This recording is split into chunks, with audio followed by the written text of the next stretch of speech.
आ रहे हैं, जहां खबरें हैं, उनके साथ साथ ब्रोकरेजेस के रिपोर्ट्स भी काफी हद तक एक्टिव होते हुए देखने को मिले हैं।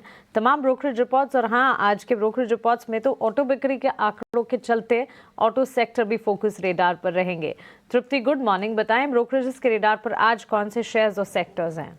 बिल्कुल मानसी, गुड मॉर्निंग। और जिस तरह से आपने बोला कि ऑटो सेक्टर के आंकड़े आए हैं, तो ऑटो सेक्टर की जो कंपनियां हैं, मारुति से शुरू करते हैं।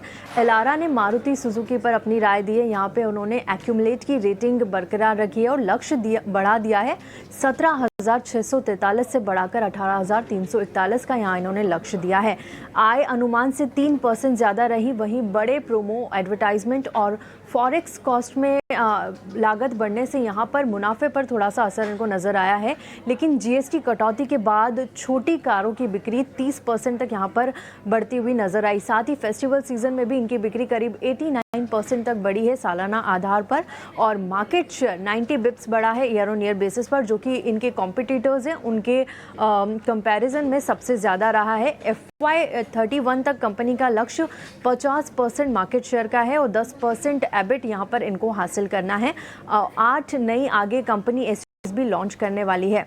मारुति सुजुकी पर नुवामा ने भी अपनी राय दी है। यहाँ पर इन्होंने अपनी खरीदारी की रेटिंग को बरकरार रखा है। लक्ष्य 18,200 से बढ़ाकर 18,700 का दिया है। आय में सालाना आधार पर 13% की यहाँ पर ग्रोथ नजर आई है। वहीं एसयूवी और सीएनजी सेगमेंट में आगे ग्रोथ से यहाँ पर वॉल्यूम को सपोर्ट मिल सकता है। बेहतर मॉडल मिक्स, सीएनजी शेयर में तेजी, स्पेयर पार्ट बिक्री से यहाँ पर ज़्यादा रियलाइजेशन इनको मिला है।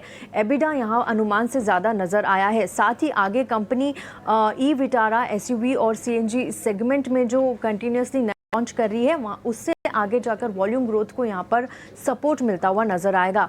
गोदरेज कंज्यूमर पर यहाँ पर सिटी ने अपनी राय दी है। यहाँ पर बाई की रेटिंग इन्होंने दी है। लक्ष्य 1400 से बढ़ाकर 1400 से घटाकर 1350 का दिया है। आगे मार्जिन विस्तार की योजना पर नज़र रखी जाएगी। साथ ही FY26 और 28 की आय अनुमान इन्होंने घटा दिया है 4 से 5% तक का। और लेकिन मीडियम टर्म के लिए ये यहाँ पर पॉजिटिव है।